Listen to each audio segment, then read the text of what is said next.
Hello, my name is Beth and I am a digital marketing and product officer for a grief charity, and I do a mix of product and project management and content marketing, and this is my day in the life of a marketer. Okay, so on a good day, I don't do this every day, I start the day off with a walk around Clissold Park, which is my nearest park in Hackney where I live, and it's just great because I love seeing everybody get up and walk their dogs and stuff like that, and then because I'm working from home it's nice to feel like I'm part of a community, you know? Also, I am a full-on podcast addict, so I need to walk as much as possible to make sure that I listen to as many podcasts as I can because they are a huge part of my self-care and a huge part of my life, basically. So today, as I walk, as soon as I finish this video, I'm going to put on Maintenance Phase, which is one of my favourite podcasts. It's kind of like a science debunking podcast, and yeah, today they're talking about sleep. So exciting. Once I get back from my little walk, I get a pot of coffee on. Very, very important for anyone who works in marketing or content marketing. Coffee must come first.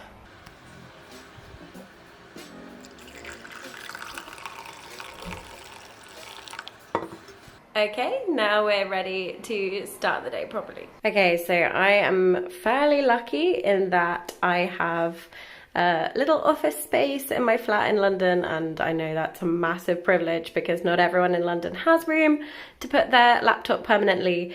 So yeah, then I'll start work, and something I'm currently working on is we launched our brand new website in September, and that involved also launching a whole lot of brand new content. So something I do is monitor the progress of all this content using Ahrefs every week, and kind of provide myself with a little bit of a summary of how that content is doing. I will also then take a look at our website form entries and analyse how our kind of new content plan is having an effect on conversions. Also, a unique problem we face in the charity sector is that it's not like being in e-commerce or being in all kinds of other content marketing games, like where the kind of end goal is always traffic and conversions, traffic, conversions, traffic, conversions. In the charity sector, when we make new content, we want it to inform the user, but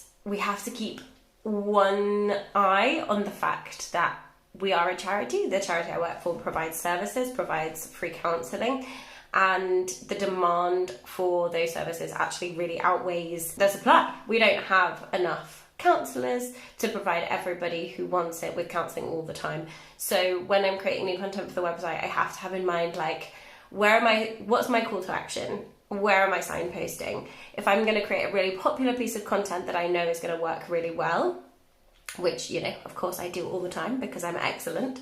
But if I'm going to create a really popular piece of content, I have to have in mind, well, where am I directing this user to get the help they need? If I direct them to our helpline services, but it's out of hours, are they going to get the support they need at that moment? If I direct them to local support in their area, how can I guarantee that that area hasn't got a massive wait list? So it's less about driving conversions all the time, and it's more about thinking, where are the call to action sending this user?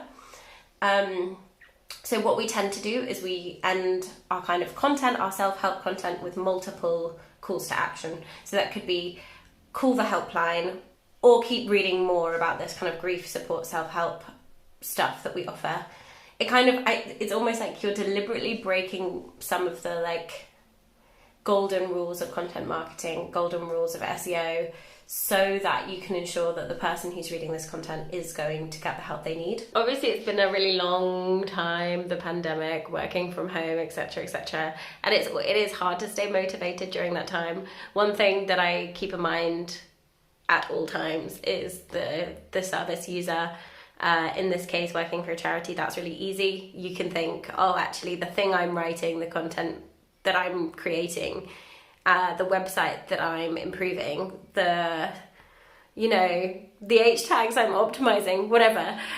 These things are directly leading people to get the support they need with grief. And you know, grief is such a time when everyone thinks they know what it's about. They think they know, okay, 7 stages of grief, I'm in denial, I'm angry, etc. But professional grief counsellors know, and what people who've been through it know, that it's a lot more messy and a lot more complicated than that.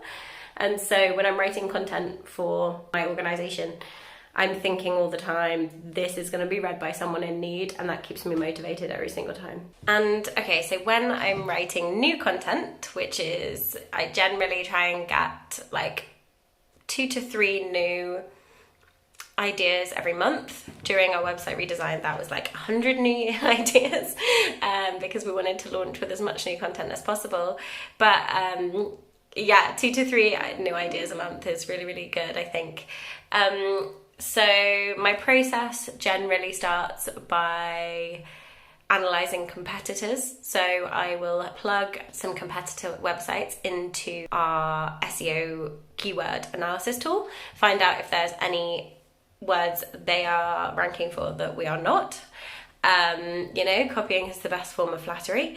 And then I'll have a look and see if there's any gaps in their content and see if there's anything that is missing that we could possibly produce.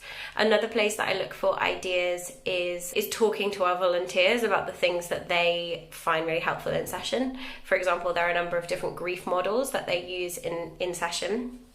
For example, the idea of growing around your grief is a really big thing among grief counsellors. This is the idea that you're never going to get over the fact that you've lost somebody. That's not really a thing, but you're instead going to fill your life with different things. So this is a common concept that I heard all the time when I first started working here, growing around grief. And I was like, okay, we need an explanation because the general public don't know about this.